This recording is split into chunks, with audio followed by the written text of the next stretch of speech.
welcome to today's Forensic Focus podcast. Joining me today is Phil Anderson from Northumbria University. Phil, can you introduce yourself? Yeah, thank you very much, Paul. Pleasure to be here and talk to you about this. So as you've mentioned, I'm an academic at Northumbria University and have been, I keep adding this up, and it's just 24 years I've been academic. Of those 24 years, not all of it was based around digital forensics. So when I first started, I was teaching programming and web design and web development. And then around about 2005, 2006, I can still remember to this day, a colleague walked in, senior colleague at the school at the time, we were school back then, said, "Have you heard of digital forensics and do you fancy teaching us?" So I did a bit of research and thought, yeah, please. So there was basically three of us, and I think at the time it was maybe only, I would think there was maybe 3 or 4 other universities in the UK at the time that had undergraduate digital forensics programs on the go. So 2007, and then linking into that, as part of the degree program design, obviously reached out closest to us in Newcastle City Centre was Northumbria Police, and reached out to them, and they were great. The ones that were working there at the time, and what I felt was what we needed to do was, when we were teaching the students, was to get them the skills that would work in industry. I've always felt that it doesn't matter what subject you teach, equip your students with the skills so when they do go and look for jobs and get jobs, they've got the latest skills. So that's why I reached out to Northumbria Police at the time. It was just like, right, I need to understand what your job is and what your roles are and what we can do. And I've had a relationship with Northumbria Police. Thankfully, it's a good relationship ever since then. Things have moved on. Just quickly back then, I think there was 5 DCs, a DS, and a detective inspector. And now that was the unit. And now God knows how many full of civilians. Yes, that was the unit I joined when I first walked into that room. I think there was 6 of us. Frightening. And that was at Market Street as well. It was. Yeah. Funnily enough, I met one Alan here. I met him. I caught up with him for a cup of coffee last week. It was great. Al here was my mentor when I first started. Yeah. He was a great guy. Clever, really clever. He's still. I think he's still got the bug. I don't think he's applying his trade elsewhere, but he's still got the bug for stuff. Yeah, he's doing very well as Al. Yeah. So, just for the benefit of those watching the podcast, we, Phil and I, have been working really, really hard for the past 5-6 months. I was trying to think. I think the initial conversation is probably two years ago, because I can remember meeting you at work, and I was trying to think. I don't know how I picked this up, because I reached out to you. And I don't know whether it was a LinkedIn post you'd done, or I can't remember. I don't know if you'd reached out to me, but I think I reached out to you from something you'd said or I'd heard you mention. And it was about this, and you wanted to do some more research on it. And it's something that has always sat in the back. It's always niggled me about. I'm not going to suggest I could ever attempt to solve it, but it's one of these things where there's a problem there, and everybody just seems to be ignoring this problem, this issue, and the great machine and the great cogs just keep on turning. And then, like you say, before rudely interrupted, we literally got our heads together about 6 months ago and thought, right, let's get to the bottom of this. You're right, it was about 2 years ago, and it was in post that I put out. Yeah. And you reached out, and then I came to meet you at the university. Yeah. And then for the last 6 months, we've been planning the Forensic Focus Wellbeing Survey, haven't we? We have. It's I think, I mean, when it comes to a survey, you've got to be sensible. How many questions? We'd probably like to ask a load more questions, but we've got to be sensible about how many questions. By the way, this survey will take 1 hour and 50 minutes to complete. No, that's a bit ridiculous. But we would want to know about as much as that to be real. But it's one of these things. I know before you started this recording, you spoke about you've done previous work in this. But again, it's trying to get, for us, to I think, if we were to give a broad overview, I think it's for us to try and get an idea, a handle on how big this problem is with your DFIs and the DFI investigators in the jobs, really, and how are they coping with what they do on a day-to-day basis. Absolutely. I mean, without the evidence-based research, which the survey will generate, we have no foundation to base, the claims that DFIs are struggling. Yeah, but again, it's one of these funny things. Most people who within this kind of area will know, whether it's within law enforcement, whether it's in the private sector, will obviously know the kind of material that's involved in these investigations. And it's one of these, people are aware of the issue. I don't know how quite to describe it, but it's one of these things where if we just close the door, it's like you've got a cupboard in the home where it's the messiest cupboard in your house. But if you just keep the door closed, it's absolutely fine. We don't need to worry about it. But I think, hopefully, what we need to do, we need to bring that up. People are struggling. These DFIs are struggling on a daily basis. They're doing a great job under tremendous stress, tremendous pressure, and it's just, it's just trying to find out. We'll, like you say, we'll gather the evidence and we'll just say, "Yep, you're right. This is what you told us, and this is the situation." And then hopefully from that, let's not be frightened here. Let's shout out and tell everybody these are the particular problems. We kind of got a good idea what they'll be anyway, but now we've got evidence behind it. X number of people filled the survey in, the international survey, and then right, once we know that's out there, right, what do we try and do?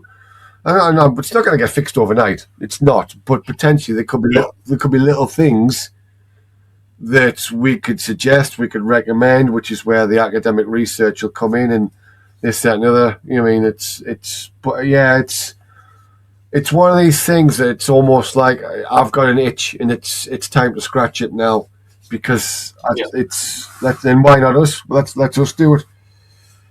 Yeah, and I think it's important to stress that the Wellbeing Survey is open to both it's an international absolutely survey. Yeah. So it isn't just bound to the UK. No. It's bound to any digital forensic investigator anywhere in the world. Yeah. And the other important thing to stress is it isn't just for DFIs who are in policing. It is for DFIs who work anywhere in any industry, both policing and private. Yeah. Most definitely. And again, it's once we get their views across, we can look at what's going on with their particular roles, what's their day-to-day job like in law enforcement.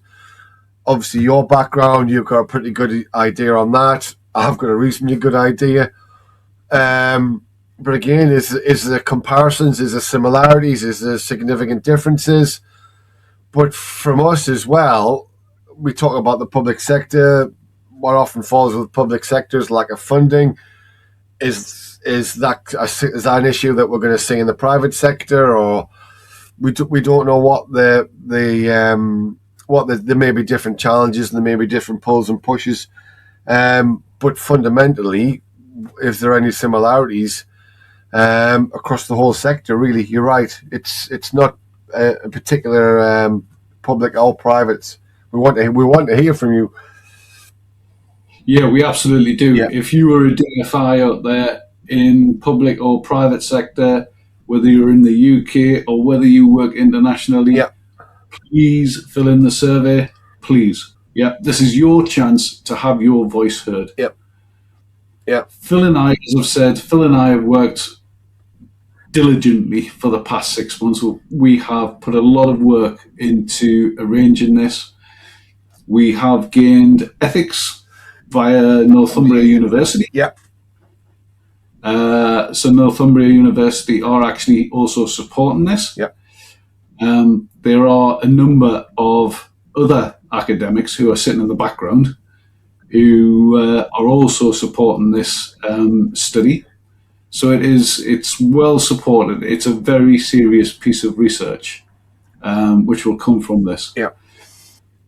Now, aside from the obvious measuring the stressors that DFIs can succumb to, which we will be doing, and we'll compare that to the stats around people who don't work in this type of area. Yeah.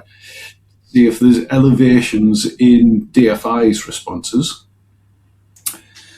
There is actually 4 very specific and very interesting questions that we're going to try and explore from the data that's collected, isn't it, Phil? Yeah. Yeah. So let's have a little chat about those 4 questions. So the first question actually comes from discussions that I've had with DFIs, and I'm sure Phil will echo what I'm about to say. Many DFIs have sort of questioned how they can last so long doing the work that they do and being exposed to the traumatic material that they are. And it's something that I've thought about quite a lot. I've discussed it at length with Phil during the creation of this study. And an idea that we've come up with is if an individual who is a DFI has experienced early life trauma, we hypothesize that having experienced that trauma, grown up in it, in adulthood, then does that make them a more resilient person? Yeah. So they can last longer in what is an incredibly difficult job.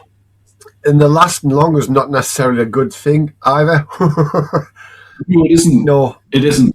And it's like you were saying again. I mean, the human mind, the human body is an extraordinary thing, and it tries to cope with the best it can as life throws things at you. And like you say, if somebody who's a DFI has experienced early life trauma, are they more prepared or more aware or can manage slightly better if they do come into a DFI role and then obviously have to deal with some of the traumatic material?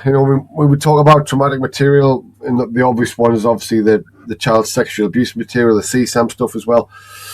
But again, I can imagine there's potentially horrific images around murder scenes and all kinds of other stuff as well. But obviously, predominantly, it's going to be CSAM stuff. So yeah, one of the interesting things is if people have experienced in early adulthood, early childhood, potentially, are they then better prepared or stronger to deal with it? Yeah. Yeah. I mean, it'll be really interesting to see if increased resilience, having lived through trauma as they've grown, then moderates the effect of, say, post-traumatic stress disorder, for example, and whether those who report higher levels of early trauma report lower levels of PTSD. Yeah, absolutely. And I think as well, whatever, obviously it'll be subtly different between law enforcement in the UK and potentially internationally as well, and the private sector. But we know this part of the support network is potentially counselling sessions as well. So are they able to express and understand the feelings or emotions around PTSD, or we're not suggesting that they're more capable of maybe locking their emotions away, but potentially they may be able to deal with them in a better way potentially. But I don't know. It's again, it's just just a different pressure cooker for everybody's different. But as an individual, if we have this pressure cooker thing, eventually, every human being has a tolerance level, and when people reach it, it's obviously that's when it's become a crisis. You want hopefully people never reach the maximum level of tolerance, because then it becomes a problem. And again, it's different people handle different situations in different ways. And we talk about that, and there's other elements to this as well. We talk about people who've suffered traumatic incidents within the early childhood, and there's other elements as well that I'm interested in. I mean, for example, male and female DFIs, do they handle things slightly differently? And I've had conversations with police officers in the past, and we know it's there's going to be different people handle situations differently, but within the DFI world, that situation is a constant. It's very similar from one day to the next, and it's just understanding how they are affected, really. Yeah, and I mean that particular, you touched on something really important, which I want to reiterate. That question doesn't mean that if you live through early life trauma or early adulthood trauma, that you are completely immune to this, because you're not. No, it's not. And it depends on obviously what results we get back. The more people that fill it in, then it's going to give us hopefully a better spread of results. We may find that people who suffered early childhood trauma or early adult trauma may find that their trigger point is significantly lower than other people who haven't. And this is what we want to learn as well. And again, if you look at DFI, early career DFIs that join, I mean, they may go through the first 5-10 years of being a DFI and be absolutely fine. And then one day they walk in and they get a particular case, and that particular case is the one that's just like, right, that's it for me. So, I mean, it's very much for us. When we sat down and we thought about these questions and all these hypotheses we can potentially pull out of the data. So yes, we're going to make a couple of predictions, but in theory, we've got no idea how this is going to unfold until we see the actual raw data, really. No, we haven't. We can make a hypothesis on what we think might come out from it, but in actual fact, we have no idea until we analyse the data that's collected. No, and we can talk about it as well. And it's obviously from working at the university, we're very aware of neurodivergent students as well, and how we offer the right support for them. Particularly around some of the computer science subjects, we often have a higher ratio of neurodivergent students as well. And again, they go through the undergraduate process, they go and take up jobs and things like that. And how does that affect them? Potentially, those that do have neurodivergent condition, how does it then help them in the DFI world, or does it not help them at all? So again, it's trying to think. We're trying to grab. We've got this one big opportunity. We're trying to grab as much as we can from people completing the survey, just to try and get a bigger picture and a bigger understanding of the individuals, these DFIs. Yeah, absolutely. I mean, you touched on something really important there, and that's neurodiversity and digital forensics, and we are going to come back to that in a second. Yeah. Because, as you know, it's one of the main questions we want to explore. So the second main question that we want to explore, or that we want to take a look at, is coping resilience and the mind and body connection in DFIs. And that we want to explore how occupational stressors, coping strategies predict both psychological and physical health problems in DFIs. And we're going to do that by integrating workload, exposure, case pressures, coping styles, and resilience measures. Yeah. So it's a multi-path approach, if you like, Yeah. to explore somatic symptoms encountered by DFIs. Yeah. So we're not just looking at psychological symptoms which develop, looking at physical symptoms which develop from the psychological system. Yeah. Absolutely. That, for me, is a really, really important area to look at, because there is very little, if any, evidence, peer-reviewed evidence, to support the physical impact. No, you're right. And I think, obviously, from straight away, everybody thinks about the mental health issues around it. And yes, that. But there's the link then that's obviously the mental health issues, the psychological issues, is then the physical impact that will take on an individual. It's like you say, there's very little literature out there around it. And again, we've got this opportunity to see, is there a link between it? Is it a bit sporadic, or is there clearly no link? I suspect there's a link. It may be subtle, because obviously every individual is different, but it's if we don't specifically talk about the DFI role.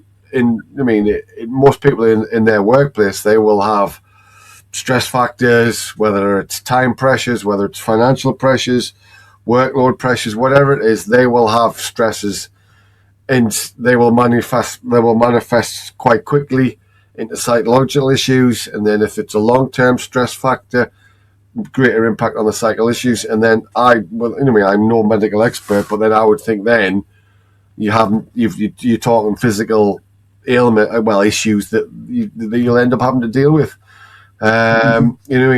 Me personally, I took through. I don't mind talking about this. I took 3 weeks. I was off work for 3 weeks earlier this year in January, and initially it was just stress. It was workload. My body became run down. Had a cold for what felt like an eternity, but was probably about 4 or 5 weeks, and then it got to a point where high fever, shakes and shivers, and I knew then. I just thought, right, that's it. I've got to stop. And it took me 3 weeks basically to recover physically, but also mentally as well, and then get back to work. Yeah, I mean, I can relate to that, because when I become unwell, at the end of my service, I become extremely unwell, and my body quite literally just gave up. Yeah. Though I had absolutely no strength and caught every single bug that was flying around during the time. Yeah. My sort of physical resilience was on the floor. Yeah. But it's strange as human beings, and I know everybody's different, and I'll probably keep repeating this through the entire podcast, but as human beings, we kind of try and bury or deal with the mental and the psychological effects, and we soldier on is probably the expression that we do. But physically, it's just, you've got no, it's your body's taking that decision away from you. For me, literally, I can remember sitting in front of the keyboard, and I was trying to finish off a presentation. It was a Monday or a Tuesday. I finished off a presentation for Thursday or Friday, and I had the fever and the shakes. I was freezing cold, and I'm still trying to soldier on through. And I just thought, nope, that's it. I'm done. And then I dealt with everything I need to deal with, and called it and phoned in sick. But it's to get to that point, does everybody need to be pushed to that point? Well, that's it. You shouldn't have to get to that point where you literally cannot function. No, and I think if we bring this back to the DFIs, it's they're in a work environment where the psychological, all the stresses. This is again we're going to try and understand what all the stresses are. We know the obvious ones, but I'm not saying people. You go in there, you've got a good idea what kind of you're going to expect. But again, that shouldn't be an excuse, and it shouldn't be a reason to accept it either. But I think you've already put yourself into a it's a high stress role. It's a high stress job. We talk about the CSAM material, but again, we can throw workload, we can throw time pressures into this. There's just too many pressures. It's just the perfect boiling point, I think. And then you've got humans trying to work their way through it. I don't know what the most stressful jobs are in the world, but I'll be surprised if anybody acknowledges that DFIs are up there. DFIs have to be up there. Oh, absolutely. It doesn't frustrate me, and it doesn't surprise me either. But I think it's, from a policing perspective, I know you could argue there's lots of key elements to policing, but in this day and age, and we spoke about this before, all investigations, could I confidently say all, 99.99% of police investigations involve some kind of digital device. Yep. Of those digital devices, how many of them, it could be a murder, could be a manslaughter, could be drug related, could be CSAM related, there could be time critical. It's, we've seen the demand grow, and you've been at the coalface with this. Like you say, going back to when I first introduced myself to the DFU at Northumbria Police, there were 7 of them, and 4 or 5 detective constables that were doing it. Now, the Northumbria Police DFU, what we're looking at, 30, or at least, yeah. And and then in comparison, I know Durham's a neighbouring force as well because we're in the northeast. But Durham gained smaller force, so it hasn't got the demands. But again, you can see, if you look at the growth of DFUs over the past 15, 20 years, for as long as I've been involved in digital forensics, that simply reflects the amount of work that's, and the importance and the amount of work that they're having to do. And they're still just about got their heads above water. I think that's one of the biggest problems in digital forensics at the minute. They are vastly, in my opinion, underfunded. Yeah. And I think that's one of the things that we talk about, what, as an organisation, as a police force, what you can control and what you can't control. So putting it out right there, you can't control the amount of CSAM material that comes in. It's just the world we live in. However, what they can control is potentially workloads, time pressures, support. That is, I think, as well within. Yes, it's all down to budgets, but within reason, I think that is well within control of an organisation. And it's trying to help the things you can, and then just appreciate or acknowledge the things that you have no control over. Yeah. I mean, the fact that, forces across the country are vastly underfunded in respect to digital forensics means they can't put enough people in the lab to actually do the work that's required. No, and I don't know what the answer is. Do you throw? I watch, obviously, again, through the entire time teaching on the digital forensics undergraduate program. I would think police forces, DFUs, certainly in the UK, I don't know internationally, but they recruit I would argue they're recruiting 2 or 3 times a year. Yeah, and often, this is another issue. Often that's not to bring more people into the team. It's often to replace people that were in the team that have left. So all you try to do is to keep yourself in a status quo that it's the bare minimum anyway. You're not adding more staff to take the pressure off other people. You're replacing staff who've basically been there for X number of years, and they've obviously decided, right, or taken another opportunity. So then you having to replace them, and then you're having to bring that new person up to speed and stuff like that as well. Yeah, so they're not actually expanding the team. They're just Well, it's like your frontline police officers. The argument is he's X amount of money, so you can recruit thousands more police officers. Well, hang on a minute. Didn't you take a load of money off us years ago, and we had to reduce the number of police officers we had? So we're back to where we were 15 years ago. And you just think, how is that possible in this day and age? Yep. exactly that. Can't fix everything, though. You can't, unfortunately. If only we had a magic wand. Well, again, about this, I don't know if it's the right way to describe it. Those within the DFUs, the DFIs, the private sector know this is a problem, and they talk to each other. And everybody within the sector knows it's a problem. They know it's a challenge.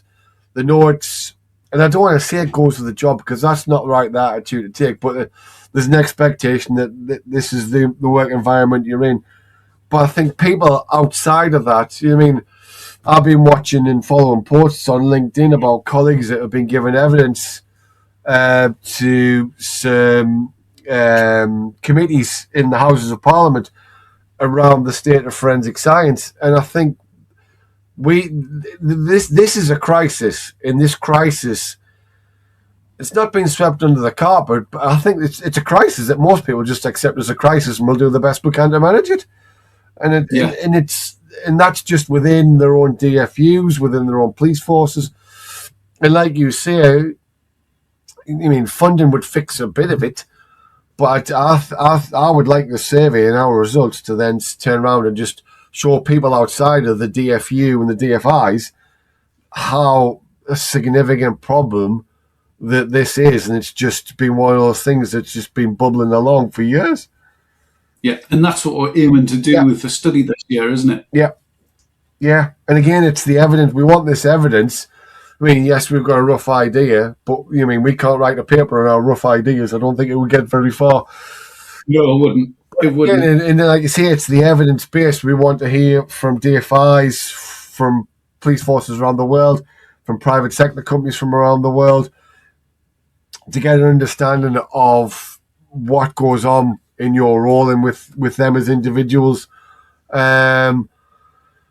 And again, hopefully we can come out and hopefully some of the results will show there's good practice around.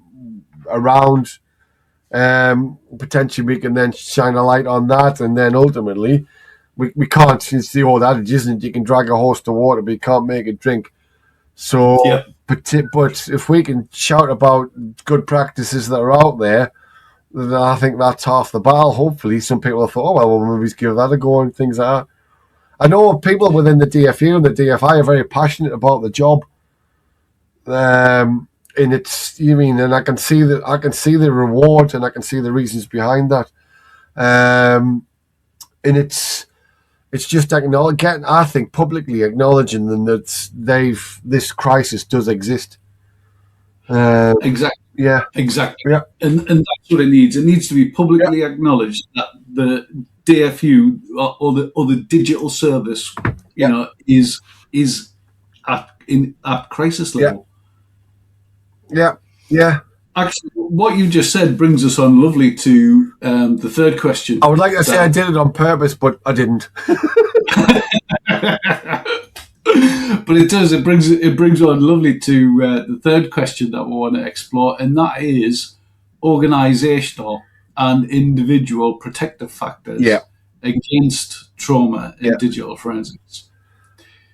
So for that one, we are going to explore how both individual resilience and organisational and clinical supervision factors mitigate trauma among DFIs.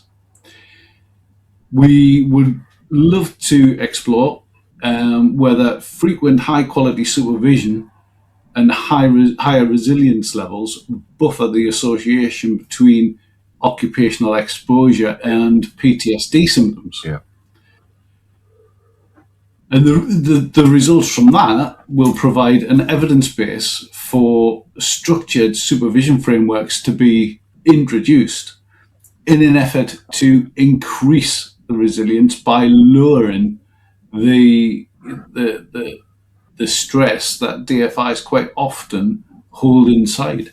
Yeah, I think it's one of these things, and again, I would think it's like a lot of organisations. I think if you have a team, and I think given the DFI and the jobs that DFI does, I mean, Paul, you've been amongst that, but I think you get a very tight-knit group of colleagues at work who look out for each other and see what's going on, because they're very much in a similar situation. Mm-hmm. And it needs to be more than that. It's not just your colleague that sits next to you looking out for you. You've got to have the organisation has got to understand it, and it's not just the next management level up. It needs to go. It needs to go to the top. It needs to go. I think it needs senior. I don't know. I could be completely ignorant here, but I would think senior management team within police forces should be aware of this, even from a human resource, a resourcing perspective, because but from a police force, and we talked about this briefly just before I was on my soapbox a bit before you hit the record button. But if you look at response police officers, they could potentially end up in a very traumatic incident, and they will be offered support and this, that, and the other. Potentially, they may need some time off, depending on, everybody's slightly differently. They'll be offered support within an organisation. And again, I'm not belittling their experience, but we were talking about how often would they come across a traumatic scene. Hopefully, you wouldn't expect one every shift. But when it comes to a DFI, most DFIs, when they walk in the door, every single morning or afternoon, if they've got shift work or an evening, when they walk in that door, they've probably got a pretty good idea what they're about to deal with in some of the cases they're going to have to do. And potentially they could spend day after day after day grading, just as a simple example, grading CSAM material. Mm-hmm. And I don't care how you cut it. That's hard. That's hard. And it's, again, within it, we as an individual, we will try and manage with that. We will try and reach out to colleagues and manage it. But I just think people outside of the department, outside of DFUs, do they really understand what goes on a day-to-day basis? And again, we know frontline police officers. We know plenty that have left the job because it's just become too stressful. So it's not. I'm not saying one's worse than the other.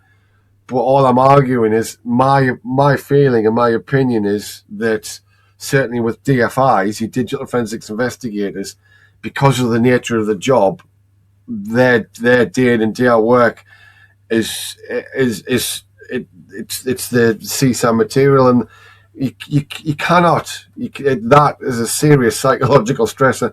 I don't care what it's got to be, and it's it's highlighting.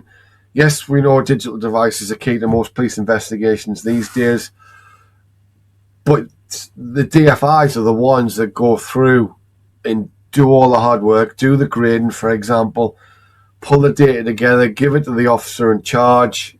So without that, if you've got such a high stress situation within a DFI, within a DFU, and then all of a sudden you lose 4 or 5 members of staff due to stress, then whoever's left's got to pick up the slack because the backlog's 9 months, 12 months, which seems to be, from what I've heard and read, seems to be the average. And it's just, I don't know. It's like I say, it's just, it's this expectation that a DFU will just rumble on and churn the reports out, churn the grading out. Yes, we'll keep doing it, but I think eventually it's like a race engine. If you run a race engine for hundreds of miles at thousands RPM, eventually 1 or 2 things are going to start and fail and break. And it's going to wear out. It is, and I think, and again, we can't fix what material comes in. That's out of our control. But again, it goes back to the argument, and I know there will be DFUs out there in the UK, worldwide, who are very much know what's going on and are doing their best and trying their best to support the DFIs in the work they are doing. And this is doing a survey is our way of trying to scrape that data in to see what we can understand about what goes on. We have a pretty good idea what some of the results are going to tell us, but because we've got the evidence, we can then talk about those. But hopefully, I'm looking forward to learning some new things as well. I mean, I'm an academic looking into this. I've got some experience and understanding of it, how DFU works. But I mean, I've never been a DFI in a law enforcement unit. So it's one of these things. I kind of know some things that get rubber stamped, so to speak, but I've got some hope that we can learn some new things. In some of the work you've done in the past, Paul, some of the documents you've written, sing your praises about when you were your time at Northumbria Police, where you took it upon yourself to write guidelines and inform management and senior management, and you were putting support networks in. Without you doing that, who else would somebody else have stepped up? Probably not. And I don't think so. No. And who's in that? That's you within Northumbria Police. Is anybody else doing that in other police forces in the UK? I mean, I think there's a I don't know. I get frustrated. I get frustrated quite a bit. You can probably tell. I think both you and I are so unbelievably passionate about this. Oh man, it's just, and I hope that really comes through on this podcast. Yeah, which is, I want to try. I mean, I'm not naive enough to think we can fix things, but maybe we can influence things or get people to think about things slightly different.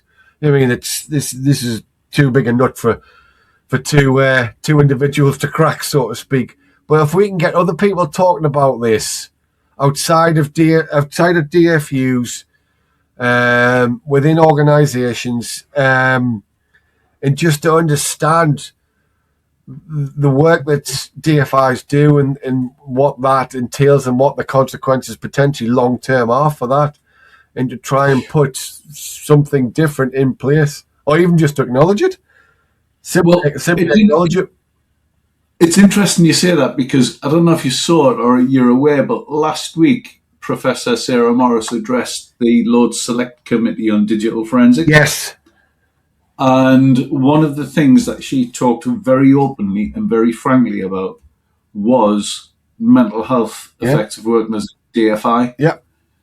And to sit there in front of the lords and ladies who were assembled in that meeting and talk so openly about it, I thought was an incredibly brave thing to do. Absolutely.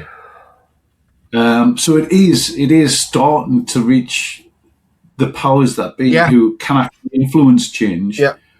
And again, going back to what was said right at the start, without the evidence, nothing is going to change. Yeah, and I think, potentially, I don't think we've discussed this. You can have your short-term goals from this survey. We can have long-term goals as well. And again, for me, the short-term goals is almost using the evidence that we collect and just however we distribute it. But imagine a loudspeaker and me and you just shouting about what DFIs are going through and how they are suffering and how they are dealing with it. And it's longer term potentially will try and influence things, but there's more work to be done around that. Yeah, there is. Yeah. There is. Yeah. So let's move on to the final question that we are absolutely going to explore, and it's something that you touched on earlier on, and I said I would come back to. You did. And it's something I think is really, really, really important, and that is neurodiversity, trauma, and resilience in digital forensics. Yeah. I can't say too much about it, but I have I've worked with and helped supervise a forensic psychology master's student over at Newcastle University who has done a little bit of work into this, and we are currently working together to produce a paper from it, and there's some really fascinating findings in those results. But in this study, we want to explore how neurodivergence influences the experience of trauma and the psychological distress within DFIs. Yeah. To see if it compares distress levels between neurodivergent, neurotypical DFIs to see if there's any difference in resilience levels. Yeah, coping mechanisms. Yeah. Exactly, coping mechanisms, or whether one group may report higher levels than a second group, and if that's so, why? Yeah. So it's this again, is vastly under researched. Yeah, well, that's exactly it, Paul. And again, we've got this opportunity, and it's like I said before. Ideally, we would like to ask loads more questions, but we appreciate people. Yeah, people end up with fatigue after about the 35th question, maybe. But again, we've identified some areas that haven't had any or have had very little research done around it. And we know in today's society, we know that neurodiversity is becoming more people are more aware of their own or others' neurodiverse situation with them. And it's like, what's the neurodiversity we're like within a DFU? Because there's bound. I mean, obviously, the larger ones, then potentially there is their opportunities. But again, it's understanding those individuals. Are they more susceptible or are they less susceptible? And again, it's a very similar understanding to those that have suffered previous psychological traumas. Does that influenced the way they are their coping mechanisms different to the ones that aren't neurodiverse? And it's one of these things where if we don't ask it now, we're never going to know. So let's just ask. Yeah, let's ask the question. Let's explore it. I mean, employers have a duty of care. Yeah. To put in sufficient. How can I put this? Sufficient support. Yeah. So neurodiverse individuals can actually do the job that they're employed to do. They have a legal requirement to do that, but without the evidence to show the difficulties or not, because we don't know. No, that's exactly it. But without the evidence, then neurodiverse individuals will struggle to get those adaptations put in place in the workplace. Yeah. So again, it's really important that you click the link that we will include in this podcast. Yeah. Click the link, complete the survey. Yeah, please.